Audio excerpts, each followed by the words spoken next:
Texas woman allegedly planned to inject fentanyl into a box of chocolates and give it to her husband. An off-duty Customs and Border Patrol officer was shot in the face in New York City on Saturday night. Family members reportedly believe man's disappearance is tied to cryptocurrency business. True crime community. True crime community has been infiltrated. True crime king. Back. What's up, guys? True Crime King back. Welcome to a new segment called True Crime King's News of the Day, where I'm going to be taking you around the country and we're going to be taking a look at some crime that has been happening within the past day or two. So, we're going to start off in New York. Off-duty Customs Border Patrol officer shot during attempted robbery involving previously deported illegal immigrant. Previously deported.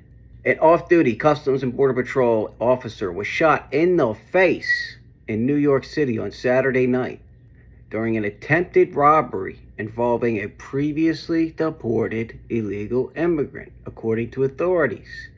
The Department of Homeland Security identified the suspect as Miguel Francisco Mora Nunez, a Dominican national who was caught by Border Patrol in April 2023, 2 years ago. After being apprehended at the Arizona border, Nunez was released into the U.S., though he still has an active deportation order. Video released by DHS showed two suspects ride up to the officer on a motorized scooter in Riverside Park.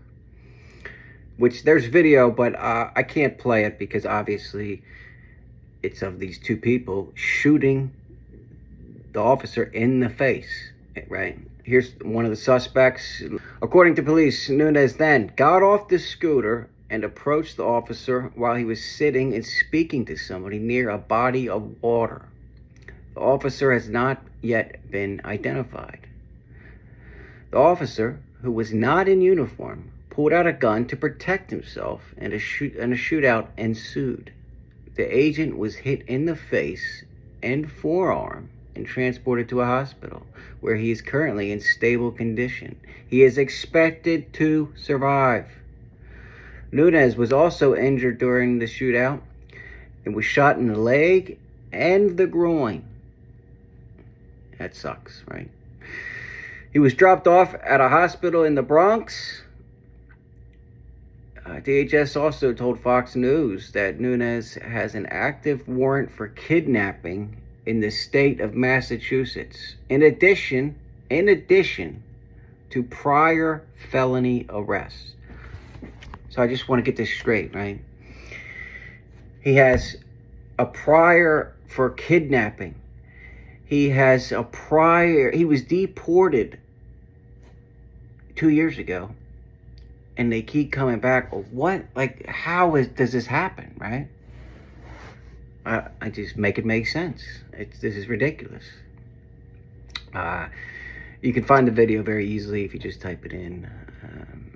But obviously, again, I can't put it on here. During a press conference on Sunday, New York Mayor Eric Adams said that Nunez was in custody. Quote, "This 21-year-old male has prior arrest for assault and violating a protection order," Adams said. At the time of this shooting, he had an active bench warrant from the Bronx and was wanted for a robbery, kidnapping, now attempted murder from last December, and a stabbing from January. He has inflicted violence in our city, and once again, he is charged for last night's crimes. We will be able to add attempted murder to his rap sheet. If this guy gets out of jail, my head's going to explode. President Donald Trump weighed in on the shooting Sunday afternoon, writing that an incredible officer was shot in the face by an illegal alien monster freed into the country under Joe Biden. That's Donald Trump talking, not me. The officer bravely fought off his attacker despite his wounds, demonstrating enormous skill and courage, Trump wrote. The Democrats have flooded our nation with criminal invaders, and now they must all be thrown out, or in some cases, immediately prosecuted, and that we cannot take a chance that they are able to come back. Well, I guess that's true in some cases, like this case, right? If this guy would not have came back after he was deported in 2023, maybe the stabbing, the kidnapping, and all the other crap this guy did might not have happened, right? The incident comes 2 months after Fox News Digital Report found a high number of migrants committing thefts, assaults, and drug crimes, as well as grand larceny incidents and sex crimes. And now we're going to go to Texas. Texas woman allegedly planned to inject fentanyl into a box of chocolates and give it to her husband. I mean, you can't make this stuff up, right? Look at this beautiful woman here on the screen. Wow.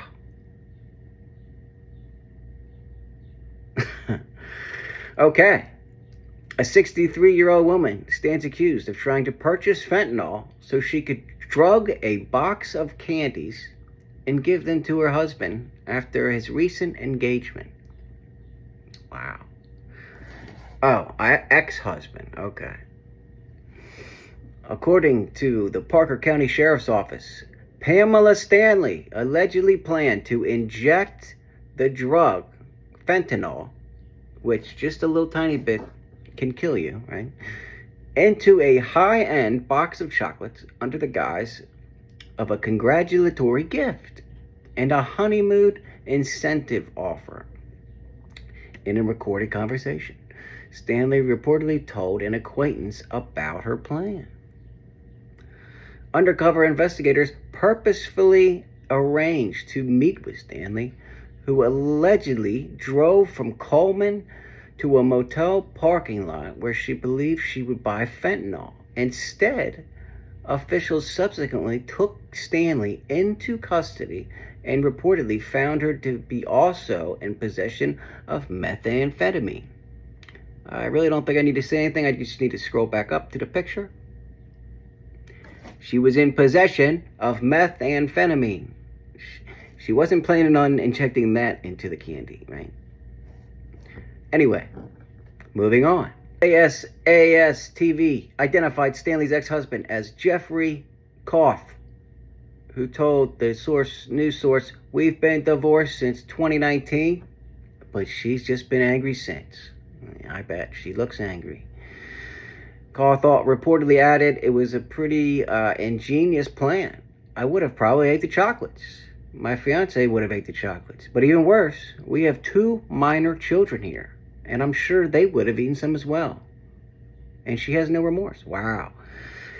Yeah, that didn't even think about that. I mean, his whole family would have ate the freaking chocolates, right?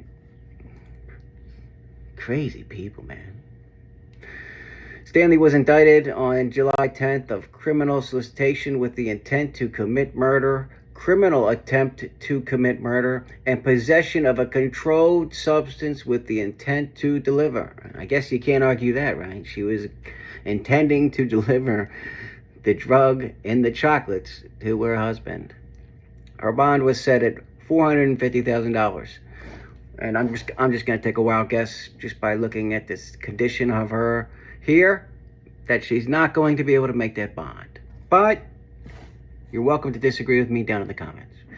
And for our last story, we are going to go to California. Family members reportedly believe man's disappearance is tied to cryptocurrency business. So, this man is missing. Authorities are investigating the disappearance of a 74-year-old man who family members believe might have been kidnapped over cryptocurrency. According to the San Bernardino County Sheriff's Department, relatives reported Now, I'm going to butcher this name. I think most people that don't speak Chinese would butcher this name. Nai Ping Hao, missing on May 4th, per his missing person site. Investigators responded to his home, but were unable to find him and uncovered evidence suggesting he might have been kidnapped. In an update posted July 9th, the sheriff's office said they discovered extensive fraudulent transactions on Ho's bank accounts and the time he went missing. Investigators also suspect an unknown individual or multiple people used Ho's cell phone and pretended to be him when communicating with his family members. Ho's son told the TV station he last saw his father during a fishing trip. I don't know when that was, and that he was in a very good mood, which I guess he's implying he didn't just disappear on his own, right?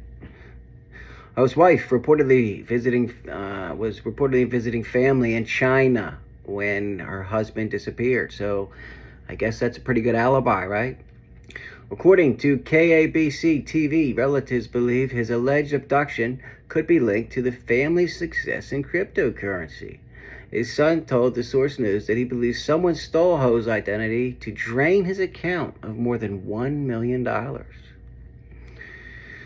Ho's missing persons site also alleges that there was unauthorized sales of his cars, gifting of items, and the attempted renting of his home. Wow. If I had to guess, there probably was some torture involved because nobody's going to be giving all this stuff up willingly, right? The son allegedly received multiple suspicious text messages and asked family and friends to check on his father, but the house was empty. Ho's place is reportedly offering a $250,000 reward for information leading to Ho's return or an arrest. So let me give you the picture. Now, let me get his name one more time. Nai Ping Hao, right here, missing, California. $250,000 if you find him or have information leading to an arrest. But that's it for the news segment. True Crime Kings, news of the day. Have a good day. True Crime King, out.